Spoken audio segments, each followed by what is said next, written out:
What's up mga kaisda, mga kahabi, mga kagaro, mga pare. Ayan, mga kahabi.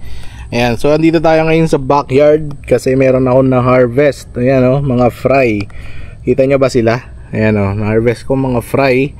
Galing dito sa mga breeder natin na dark choco. Ayan, nasabi ko tuloy kung anong strain. Tatanong ko sana sa inyo kung anong strain Ayan, nasabi ko na. So galing nga sa dark choco. So ayan, tanggalin ko ulit yung takip nila, nahulog pa. Ayan, so nakawala na pala yung pinaanak ko dito. Ayan, pero mukhang tapos na siya manganak.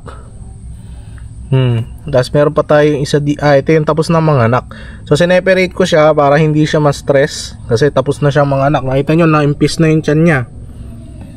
Ayan, tapos ito pa yung mga anak guys. So ganito itsura nito kahapon. Ayan, kita nyo yung tiyan niya, no? Putok na putok. Kasi ito naman yung after manganak. Ayan. Ayan. So itong basket na to guys, tagal ko hinahanap nito sa Unitap bago ko nakita yung perfect size na basket para sa pagpapaanak ng isda. Ayan. So mas maganda sana mas malalim dito pero yung butas nito tamang-tama lang para sa Ayan. Hindi, mas maganda sana yung yung gitna. Butas din.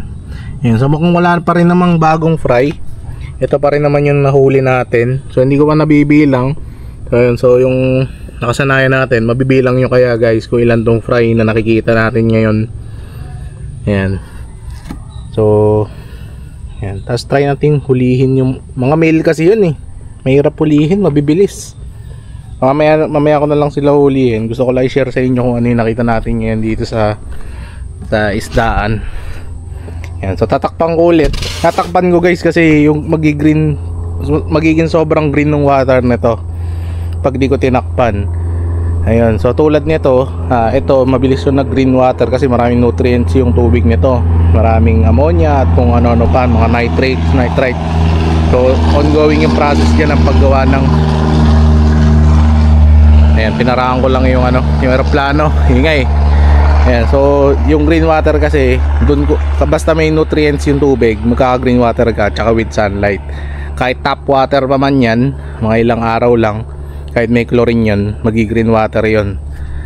Ayan, so punta tayo dito. Ayan, ito yung green water pa nating isang set. So dito ko nilipat yung mga red roots natin na plants from Cartimar. And then patadamihin natin sila doon. Tapos talagyan ko din ng isda yan. Tapos eto guys, winother change nga pala natin to lahat kahapon. Ayan, yung apat na yan.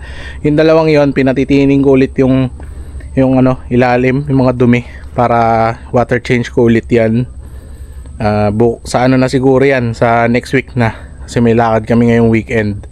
Ayan, so yung dalawa na to, tab natin na to ay Red Balloon Platina. Ayun, so maraming salamat sa mga sa mga tumangkilik ng Red Balloon Plati. Maraming salamat.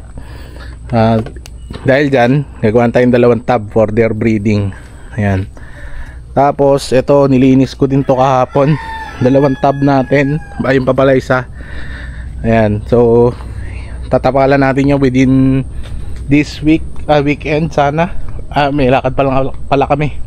So Monday na siguro yan, Monday ng umaga. And then ito, ayan, ito bala ko i-convert to ibang strain naman kasi yung cheetah natin mukhang okay na tayo muna doon. Pipili muna ako ng breeders, then i-reset ko muna ulit tong tank na to. And yun yung plano natin ngayon until Monday. So wala ako ng weekend, so meron akong pool of content nakaplan na yun. So abangan nyo yung mga makikita nyo na mga content natin. Ayan. So maraming salamat guys sa pagtangkilik sa Jugols. Maraming salamat sa mga nag-order ng Red Balloon Plati. Sobrang lalakas nyo. Ayan. And then yung palang mga nag-order sa atin ng Red Balloon Plati, mga taga Metro Manila. So maraming salamat. Ayan. So supposedly dapat one day lang yung shipping dyan. And ayun, meron na rin pala tayong updated price list tsaka updated shipping. Kasi medyo nagmahal si Flash, pero medyo maganda ang natin ngayon sa Flash, ang padala. Kasi ang dati ang Cavite 2 days or 2 to 3 days. Ayun, nag 3 days siya nung nakaraan Ngayon 2 days na lang. Ayun, 2 days max. Kasi yung tatlong order sa atin 2 days lang nakarating na. Ayun. Then ayun, so yung mga Mindanao guys, yung mga nagtatanong dyan, yes, nakapag-ship kami sa Mindanao, lalo na kung order kayo. So yun lang naman ang kulang order kayo. So lock on nyo na yan. Kung may duda pa kayo kung legit to, panoorin nyo lahat ng video ko.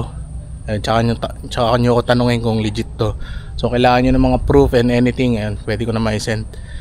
Ayun, yun lang. So, ayun. So maraming salamat guys sa panonood. See you on our next video.